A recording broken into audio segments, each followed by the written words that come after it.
थोड़ी देर ठहरने के लिए हमें जगह दोगे? हाँ, हाँ। नमस्कार दोस्तों। आज मैं आपको भारतीय सिनेमा की एक ऐसी फिल्म कहानी सुनाने जा रही हूँ जिसे सिर्फ एक फिल्म नहीं बल्कि एक अमर क्लासिक कहा जाता है। जरा सोचिए कि अगर किसी इंसान को अचानक एक ऐसी जगह देखकर लगे कि वो यहाँ पहले आ चुका है जबकि वो पहली बार आया हो। अगर किसी अनजान लड़की का चेहरा बार बार उसकी आंखों के सामने आने लगे और अगर धीरे धीरे उसे एहसास हो कि यह सब किसी पिछले जन्म से जुड़ा हुआ है, तो आप इसे संयोग कहेंगे या किस्मत का खेल? आज की कहानी कुछ ऐसी ही है। यह है साल 1958 में रिलीज हुई फिल्म मधुमति की कहानी। यह सिर्फ प्रेम कहानी नहीं बल्कि रहस्य, पुनर्जन्म, विश्वासघात और इंसाफ की ऐसी कहानी है जिसने दशकों तक लोगों के दिलों पर राज किया। लेकिन दोस्तों, आज मैं आपको सिर्फ इस फिल्म की कहानी नहीं सुनाऊंगी। मैं इस कहानी के हर मोड़, हर भावना, हर रहस्य को आसान भाषा में समझाऊंगी, ताकि अगर आपने ये फिल्म कभी नहीं भी देखी तब भी आपको लगे कि आप इसे अपनी आंखों के सामने घटित होते हुए देख रहे हैं। और अगर आपने फिल्म देखी है तो भी आपको कई ऐसी बातें समझ आएंगी जिन पर शायद आपने पहले कभी ध्यान नहीं दिया होगा। तो आइए बिना समय गंवाए उस रहस्यमयी दुनिया में, जहाँ एक अधूरी प्रेम कहानी जन्मों तक का सफ़र तय करती है, चलते हैं। कहानी की शुरुआत होती है एक घनघोर बरसाती रात से। आसमान में काले बादल छाए हुए हैं, तेज हवा चल रही है, चारों तरफ पहाड़, घना जंगल और सुनसान रास्ता। इसी रास्ते पे एक युवक अपनी कार में सफ़र कर रहा होता है, लेकिन अचानक मौसम इतना ख़राब हो जाता है कि आगे बढ़ना नामुमकिन लग जाता है। बारिश लगातार तेज से होती जाती है। तभी उसकी नज़र दूसरी पहाड़ी पर बनी एक पुरानी वीरान हवेली पर पड़ती है। बारिश से बचने के लिए वो उस हवेली की ओर बढ़ता है। उसे बिल्कुल अंदाज़ा नहीं होता कि यह हवेली उसकी ज़िंदगी का सबसे बड़ा रहस्य खोलने वाली है। और यहीं से शुरू होती है मधुमति की असली कहानी। दोस्तों, पुरानी हवेली के अंदर कदम रखते ही उस युवक को एक अजीब सी बेचैनी महसूस होने लगती है। हवेली पूरी तरह सुनसान थी। दीवारों पर समय की मार साफ दिखाई दे रही थी। जगह जगह जाले लगे हुए थे। लकड़ी के दरवाजे हवा से चरमरा रहे थे और ऐसा लग रहा था मानो इस हवेली में वर्षों से कोई नहीं आया हो। बाहर तेज बारिश हो रही थी। बिजली की गड़गड़ाहट पूरे माहौल को और भी डरावना बना रही थी। युवक धीरे धीरे हवेली के कमरे के अंदर जाने लगता है, लेकिन तभी उसकी नज़र दीवार पर लगी एक पुरानी तस्वीर पर पड़ती है और वह तस्वीर देखते ही जैसे कुछ पल के लिए ठिठक जाता है। उसे महसूस होता है कि उसने यह चेहरा कहीं पहले ज़रूर देखा है, लेकिन कहाँ, उसे कुछ भी याद नहीं आता। इतने में हवेली का पुराना चौकीदार वहाँ पहुँचता है। वह उस युवक को देखकर हैरान हो जाता है। कुछ देर तक उसे ध्यान से देखता है, मानो उसे किसी और की याद आ गई हो। युवक उससे पूछता है, क्या तुम मुझे पहले से जानते हो? चौकीदार मुस्कुराकर कहता है, नहीं साहब, लेकिन आपकी शक्ल बिल्कुल किसी और जैसी लगती है। यहीं से दर्शकों के मन में पहला बड़ा सवाल पैदा होता है, आखिर वो दूसरा आदमी कौन था? क्या यह सिर्फ एक संयोग है या फिर इस हवेली का उस युवक से कोई पुराना रिश्ता है? दोस्तों, यही वो रहस्य है जो पूरी फिल्म को बेहद रोमांचक बना देता है। कुछ देर बाद युवक हवेली की खिड़की से बाहर देखता है। दूर फैले जंगल, ऊंचे ऊंचे पहाड़, पहाड़ों के बीच बहती हवा, यह सब देखकर उसके मन में अजीब अजीब तस्वीरें उभरने लगती है। उसे लगता है जैसे वह कभी पहले भी यहाँ आ चुका है। उसने कुछ धुंधली आवाज़ें सुनाई देती हैं, एक लड़की की हंसी, जंगल में घुसती हुई मधुर आवाज़, और फिर अचानक से कुछ गायब हो जाता है। वो घबरा जाता है। उसे समझ नहीं आता कि यह सपना था कि भ्रम, या फिर किसी पुराने जन्म की याद उसके सामने लौट रही है। इसी दौरान उसके साथ मौजूद लोग उसकी हालत को देखकर चिंतित हो जाते हैं। वे उसे आराम करने की सलाह देते हैं, लेकिन उसके मन में अब केवल एक ही सवाल घूम रहा था, आखिर मुझे इस जगह से इतना अपनापन क्यों महसूस हो रहा है? दोस्तों, अब कहानी वर्तमान से कई साल पीछे जाने वाली है। यहीं से शुरू होता है वह फ्लैशबैक, जहां हमें पता चलेगा कि युवक आखिर कौन था। इसका इस जंगल से क्या रिश्ता था और कौन थी वह रहस्यमयी लड़की जिसकी याद आज भी हवेली की दीवारों में जैसे जिंदा है। तो आइए अब चलते हैं कई साल पीछे, जहाँ से शुरू होती है आनंद और मधुमती की असली कहानी। अब कहानी जाती है कई साल पीछे। उस समय एक युवा और ईमानदार इंजीनियर आनंद पहाड़ों के बीच बसे एक घने जंगल में काम करने के लिए आता है। उसका काम जंगल की लकड़ी और आसपास के क्षेत्र से जुड़े प्रोजेक्ट की देखरेख करना होता है। जैसे ही आनंद उस इलाके में पहुंचता है, उसकी नज़र चारों ओर फैली प्राकृतिक सुंदरता पर टिक जाती है। ऊंचे ऊंचे देवदार के पेड़, पहाड़ों से उतरते झरने, ठंडी हवा, पक्षियों की मधुर आवाज़ें, उसे ऐसा लगता है मानो वो किसी दूसरी दुनिया में ही आ गया हो।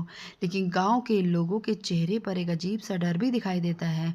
आनंद सोचता है कि इतनी खूबसूरत जगह होने पर यहाँ रहने वाले लोग इतने डरे हुए क्यों हैं। उसे जल्द पता चलता है कि इस पूरे इलाके पर एक बहुत ही ताकतवर जमींदार का राज चलता है और उसका नाम है उग्र नारायण।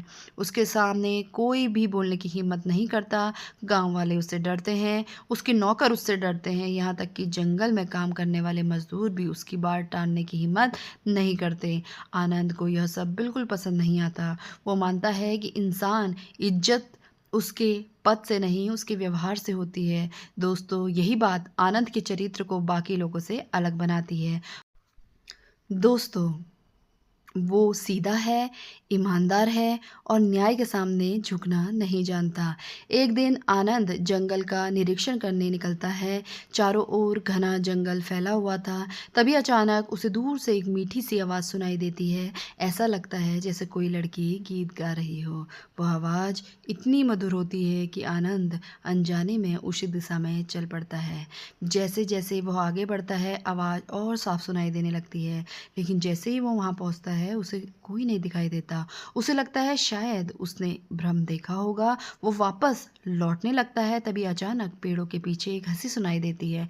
आनंद पलट कर देखता है और पहली बार उसकी नज़र उस रहस्यमय लड़की पर पड़ती है। वह साधारण कपड़ों में होती है, लेकिन उसके चेहरे की मासूमियत और उसकी मुस्कान पूरे जंगल को जैसे जीवंत कर देती है। और वो लड़की थी मधुमती। मधुमती जंगल की बेटी है। उसे पेड़ पौधे, जानवरों और पहाड़ों से उतना ही प्यार जितना किसी को अपने परिवार से होता है। वो खुले आसमान के नीचे जीना पसंद करती है, बिना किसी डर के, बिना किसी लालच के। आनंद कुछ पल तक उसे देखते रह जाता है, लेकिन मधुमती ज़्यादा देर वहाँ नहीं रुकती। वह मुस्कुराती है और अगले ही पल हिरनी की तरह दौड़ते हुए जंगल के भीतर गायब हो जाती है। आनंद उसे आवाज़ देता है, लेकिन कोई जवाब नहीं मिलता। उसके मन में एक सवाल रह जाता है कि आखिर वो लड़की कौन थी। उसे बिल्कुल अंदाज़ा नहीं था कि यह पहली मुलाकात आने वाले समय में उसकी पूरी ज़िंदगी बदल देगी। और यहीं से शुरू होती है आनंद और मधुमती की वो प्रेम कहानी जिसे समय भी मिटा नहीं पाया। लेकिन दोस्तों, आनंद अभी यह नहीं जानता कि इस मासूम सी लड़की पर एक बुरी नज़र भी है, जो आगे चलकर इस कहानी को एक दर्दनाक मोड़ देने वाली है। आखिर वह कौन है और क्यों मधुमती की ज़िंदगी पर खतरा मंडरा रहा है, यही जानेंगे आगे वीडियो में। दोस्तों, पहली मुलाकात के बाद आनंद के मन से मधुमती का चेहरा निकल ही नहीं रहा था। वो बार बार उसी जंगल की ओर जाने लगा, इस उम्मीद में शायद एक बार फिर उसकी मुलाकात उस रहस्यमयी लड़की से हो जाए। कुछ दिनों बाद उसकी यह इच्छा भी पूरी हो जाती। मधुमती फिर उसी जंगल में मिलती है। इस बार आनंद से डरती नहीं, बल्कि मुस्कुरा कर उसका स्वागत करती है। धीरे धीरे दोनों के बीच बात शुरू होती है। आनंद को पता लगता है कि मधुमती एक बहुत साधारण परिवार की लड़की है। उसे शहर की चमक धमक से कोई मतलब नहीं। उसका पूरा संसार इन पहाड़ों, जंगलों और नदियों और पक्षियों के बीच बसता है। वो पेड़ों को अपना दोस्त मानती है, जानवरों को अपना परिवार समझती है और खुली हवा में सांस लेना ही उसके लिए सबसे बड़ी खुशी है। यही सादगी आनंद के दिल को छू जाती है। दोनों अक्सर जंगल में मिलती है, कभी किसी झरने के किनारे बैठ के बातें करते, तो कभी पहाड़ियों पर घूमते, तो कभी प्रकृति की खुशबू को निहारते। धीरे धीरे उनकी दोस्ती प्यार में बदल जाती है।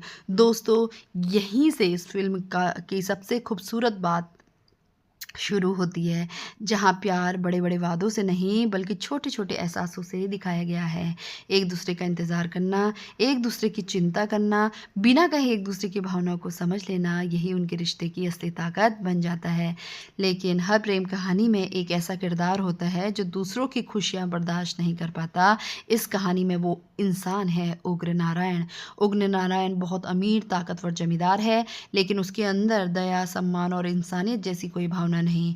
वो हर चीज़ को अपनी जागीर समझता है। उसे लगता है कि इस इलाके में जो कुछ भी है, उस पर सिर्फ़ उसी का अधिकार है।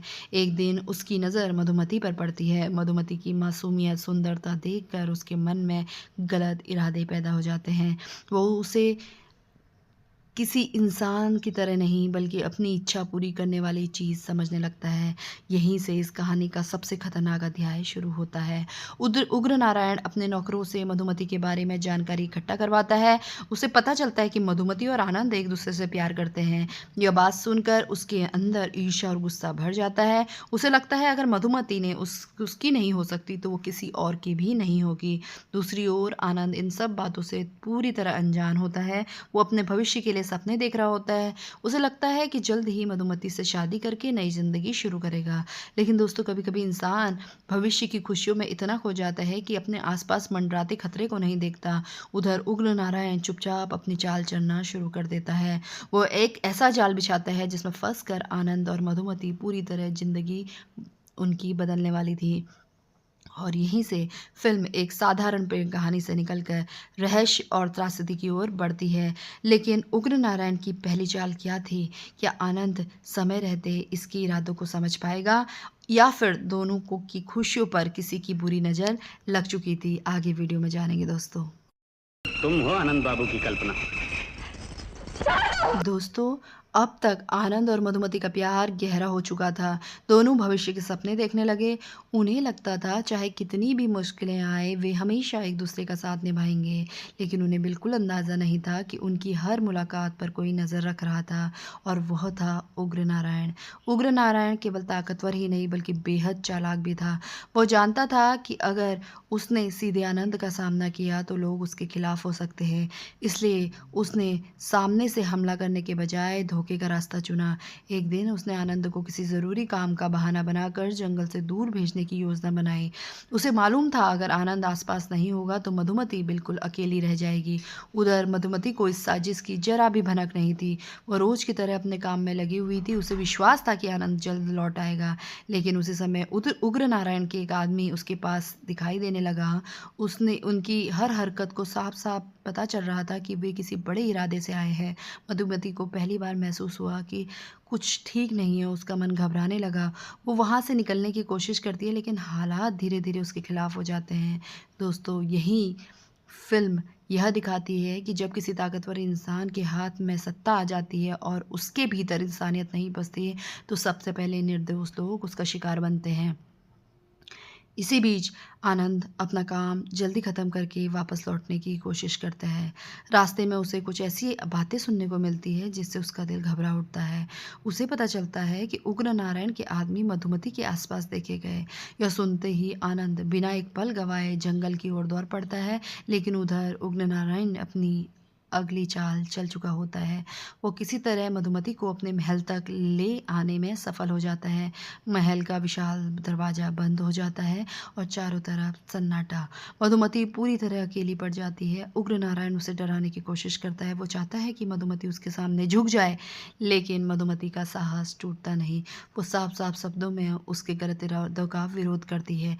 यही बात उग्र नारायण को अहंकार और बढ़ा देती है। उसे पहली बार एहसास होता है कि ये लड़की डरने वालों में से नहीं। उधर आनंद महल की ओर तेज़ी से बढ़ रहा होता है। उसे बस एक ही चिंता है, कहीं बहुत देर ना हो जाए। दोस्तों, अब कहानी अपने भावों का सबसे खतरनाक मोड़ पर पहुंचने वाली है। क्या आनंद समय रहते मधुमती तक पहुंच पाएगा? क्या मधुमती खुद को बचा पाएगी, या फिर उग्र नारायण की यह साजिश उसकी ज़िंदगी हमेशा के लिए बर्बाद कर देंगी? वीडियो में आगे सुनते हैं। ये क्यों, तुमने क्या किया? वीर सिंह ने मुझे बताया कि आपका एक्सीडेंट हो गया और आप दोस्तों, अब कहानी उस मोड़ पे पहुंच चुकी है जहां हर पल बेचैनी बढ़ती जा रही है। महल के अंदर मधुमती अकेली है और बाहर आनंद पूरी ताकत से उसकी तलाश कर रहा है। आनंद को यकीन है कि मधुमती किसी बड़ी मुसीबत में है। वो रास्ते में मिलने वाले हर व्यक्ति से पूछता है, क्या किसी ने मधुमती को देखा? लेकिन किसी के पास कोई साफ जवाब नहीं होता। उधर महल के अंदर उग्र नारायण मधुमती पर दबाव बनाने की कोशिश करता है। वो उसे समझाता नहीं बल्कि उस अपने रुतबे और ताकत का डर दिखाता है, लेकिन मधुमती उसके सामने झुकने से साफ इनकार कर देती है। दोस्तों, यही मधुमती के किरदार की सबसे बड़ी ताकत है। वो जानती है कि सामने वाला आदमी बहुत शक्तिशाली है, फिर भी वो अपने आत्मसम्मान से समझौता नहीं करती। जब मधुमती को लगता है अब वहाँ रुकना उसके लिए सुरक्षित नहीं है, तो वो महल से निकलने का रास्ता ढूंढने लगती है। वह एक कमरे से दूसरे कमरे में जाती है, लंबे गलियारों से गुजरती है और आखिरकार उसे ऊपर की मंजिल की ओर जाने का रास्ता दिखाई देता है। उसे उम्मीद होती है शायद वहाँ से बाहर निकलने का कोई रास्ता मिल जाए। वह तेजी से सीढ़ियाँ चढ़ने लगती है। पीछे से उग्र नारायण उसका पीछा कर रहा होता है। महल में सन्नाटा पसरा हुआ था, सिर्फ तेज कदमों की आवाज़ गूंज रही थी। मधुमती छत तक पहुंच जाती और चारों तरफ अंधेरा, नीचे गहरी खाई और पीछे से आता हुआ उग्र नारायण। अब उसके सामने कोई आसान रास्ता नहीं बच पाया। वो चारों ओर देखती है, उसे समझ नहीं आता कि खुद को कैसे बचाए। इसी बीच आनंद की आवाज़ सुनाई देती है। वो पूरी ताकत से मधुमती को पुकार रहा होता है। मधुमती भी उसकी आवाज़ को पहचान लेती है। एक पल के लिए उसके चेहरे पर उम्मीद दिखाई देती है, लेकिन हालात इतने तेज़ी से बदलते हैं कि किसी को कुछ समझने का मौका ही नहीं मिलता। अगले ही क्षण महल की ऊंचाई से मधुमती नीचे गिर जाती है। दोस्तों, ये वही घटना है जो पूरी कहानी की दिशा बदल देती है। आनंद जब वहाँ पहुँचता है तब तक बहुत देर हो चुकी होती है। जिस इंसान के साथ उसने पूरी ज़िंदगी बिताने के सपने देखे थे, वह उसके सामने नहीं रही। आनंद पूरी तरह टूट जाता है। उसे विश्वास नहीं होता कि कुछ ही पलों में उसकी पूरी दुनिया उजड़ गई। लेकिन दोस्तों, कहानी यहाँ ख़त्म नहीं होती। यहीं से शुरू होता है सबसे बड़ा रहस्य। क्या सिर्फ ये एक दुर्घटना थी? क्या मधुमती ने बचने की कोशिश में संतुलन खो दिया, या फिर उसके साथ कुछ और हुआ? सबसे बड़ा सवाल, क्या सच्चाई कभी दुनिया के सामने आ पाएगी? जानेंगे वीडियो में आगे। नहीं चाहता, मुझे वो लड़की चाहिए बस। दोस्तों, मधुमती की मौत के बाद आनंद की ज़िंदगी पूरी तरह बदल जाती है। जिस इंसान के चेहरे पर कभी मुस्कान रहती थी, अब उसकी आंखों में सिर्फ दर्द था। वह हर पल खुद को एक ही बात के लिए दोषी मानता था, काश मैं कुछ मिनट पहले पहुंच जाता, काश मैं मधुमती को बचा पाता। लेकिन अब पछताने से कुछ बदलने वाला नहीं था। उधर उग्र नारायण ने पूरी कोशिश की कि इस घटना को एक साधारण दुर्घटना साबित कर दिया जाए। उसके प्रभाव और ताकत के कारण बहुत से लोग सच बोलने से डरते थे। किसी में उसके खिलाफ गवाही देने की हिम्मत नहीं थी, लेकिन आनंद को पूरा विश्वास था कि जो हुआ वह केवल एक हादसा नहीं। उसके मन में बार बार यही सवाल उठता, क्या मधुमती सच में अपनी मर्जी से गिरी थी, या उसे उस हालात तक पहुंचाने वाला कोई और था? आनंद सच जानना चाहता था। वह महल, जंगल और उन सभी जगह पर जाने लगा जहां कभी भी वह मधुमती के साथ समय बिताता था। हर जगह उसे मधुमती की यादें दिखाई देती थी। झरने के किनारे, पेड़ों की छांव में, वह रास्ता जहां दोनों पहली बार मिले थे, सब कुछ वैसा ही था, बस मधुमती नहीं थी। इस दौरान एक रात आनंद को ऐसा महसूस होता है जिसे वो खुद भी नहीं समझ पाता। उसे लगता है जैसे किसी ने उसका नाम पुकारा। वो पीछे मुड़कर देखता है, लेकिन वहाँ कोई नहीं होता। कुछ देर बाद सफ़ेद कपड़ों में एक लड़की दिखाई देती है। उसका चेहरा बिल्कुल मधुमती जैसा लगता है। आनंद बिना कुछ सोचे उसके पीछे दौड़ पड़ता है, लेकिन जैसे ही वो पास पहुँचता है तो आकृति अचानक गायब हो जाती है। दोस्तों, यहीं से फिल्म का रहस्य और गहरा हो जाता है। अब दर्शकों के मन में ये सवाल उठने लगता है, क्या यह सिर्फ आनंद का भ्रम है, या सचमुच मधुमती की आत्मा उसके आसपास है? आनंद इन घटनाओं को नज़रअंदाज नहीं कर पाता। उसे महसूस होने लगता है जैसे मधुमती उससे कुछ कहना चाहती है, जैसे उसकी अधूरी कहानी अभी ख़त्म नहीं हुई है। उधर उग्र नारायण पूरी तरीके से निश्चिंत नहीं था। बाहर से वह खुद को शांत दिखाता था, लेकिन अंदर ही अंदर उसे डर सताने लगा। उसे लगने लगा कि कहीं उसका छिपा हुआ सच एक दिन सबके सामने ना आ जाए। दोस्तों, कहते हैं कि इंसान दुनिया से तो झूठ बोल सकता है, लेकिन अपने ज़मीर से नहीं। उग्र नारायण के साथ भी कुछ ऐसा ही होने लगा। उसे हर आहट में डर महसूस होने लगा, हर परछाई उसे बेचैनी करने लगी। यहीं से कहानी अपने अंतिम और सबसे रोमांचक पड़ाव पर बढ़ती है। लेकिन सवाल अभी वही है, क्या आनंद को कभी इंसाफ मिलेगा? क्या उग्र नारायण का सच दुनिया के सामने आएगा? और क्या मधुमती की अधूरी कहानी कभी पूरी हो पाएगी? इन सवालों का जवाब मिलेगा आपको इस कहानी के अंतिम भाग में, जहां इस रहस्य से पर्दा उठेगा और फिल्म का यादगार क्लाइमैक्स सामने आएगा। दोस्तों अब चलते हैं कहानी के आखिरी पड़ाव पर। अब कहानी अपने आखिरी पड़ाव पर पहुंच चुकी है। आनंद को पूरा विश्वास हो चुका है कि मधुमती की मौत कोई साधारण दुर्घटना नहीं थी, लेकिन बिना सबूत के वो उग्र नारायण का कुछ नहीं बिगाड़ सकता। इसी दौरान किस्मत एक बार फिर उसके सामने ऐसा मोड़ लाती है जिससे उसने कभी कल्पना भी नहीं की। एक दिन आनंद की मुलाकात एक युवती से होती है। उसका नाम होता है माधवी। जैसे ही आनंद माधवी की ओर देखता है, कुछ पल के लिए स्तब्ध रह जाता है, क्योंकि माधवी का चेहरा बिल्कुल मधुमती जैसा होता है। सिर्फ आनंद ही नहीं, जो भी मधुमती को जानता है वो माधवी को देखकर हैरान हो जाता है। यही आनंद के मन में एक योजना जन्म लेती है। वो सोचता है अगर माधवी मधुमती का रूप धारण करे तो शायद उग्र नारायण भी डर जाए और अपने अपराध को खुद ही स्वीकार कर ले। पहले तो माधवी इस योजना के लिए तैयार नहीं होती है, लेकिन जब उसे पूरी सच्चाई पता चलती है तो वो आनंद की मदद करने का फैसला लेती है। योजना के अनुसार एक रात उसी पुराने महल में सब कुछ वैसा ही किया गया जैसे वर्षों पहले हुआ था। महल में अंधेरा, चारों तरफ सन्नाटा और उसी माहौल में सफ़ेद कपड़ों में मधुमती जैसी दिखने वाली माधवी धीरे धीरे सीढ़ियों से उतर रही है। उग्र नारायण उसे देखते ही घबरा जाता है। उसे विश्वास हो जाता है कि मधुमती की आत्मा वापस आ गई है। डर के कारण उसका चेहरा पीला पड़ जाता है। वो पीछे हटने लगता है, उसकी आवाज़ कांपने लगती है और फिर डर के मारे वो खुद ही अपने अपराध की बात स्वीकार कर देता है। उसे लगता है अब उसका बचना संभव नहीं है। लेकिन दोस्तों, यही फिल्म में एक ऐसा मोड़ लाती है जिसने उस समय दर्शकों को भी चौंका दिया। जब सब लोग ये समझ रहे होते हैं कि सामने खड़ी लड़की माधवी है, तब पता चलता है कि उस समय माधवी तो महल तक पहुंच ही नहीं पाई थी। तो फिर उग्र नारायण के सामने खड़ा वो चेहरा किसका था? यही इस फिल्म का सबसे रहस्यमयी क्षण है। फिल्म इस सवाल का सीधा जवाब नहीं देती, बल्कि दर्शकों को सोचने के लिए छोड़ देती है कि सचमुच वह मधुमती की आत्मा थी या फिर इंसान के अपराध बोध ने उसे वो सब दिखाया जो वास्तव में था ही नहीं। यही रहस्य आज भी इस फिल्म को खास बनाता है। आखिरकार उग्र नारायण अपने डर और अपराध का बोझ तले खत्म हो जाता है। आनंद को इंसाफ मिल जाता है, लेकिन जिस इंसाफ की कीमत अपने जीवन में सबसे बड़े प्यार को खोकर उसे चुरानी पड़ी, वो इंसान कभी खुशी नहीं दे सकता। दोस्तों, मधुमती सिर्फ पुनर्जन्म की कहानी नहीं है, वो प्यार, विश्वास, लालच, सत्ता का दुरुपयोग और कर्म के फल की कहानी भी है। फिल्म हमें ये संदेश देती है कि चाहे कोई कितना भी ताकतवर क्यों ना हो, सच एक दिन सामने आकर रहता है और इंसान अपने कर्मों से नहीं बच सकता। शायद यही कारण है कि 1958 में बनी इस फिल्म आज भी भारतीय सिनेमा की सबसे महान फिल्मों में गिनी जाती है।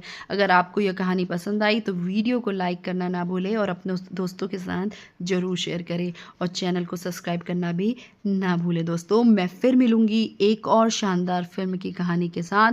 धन्यवाद।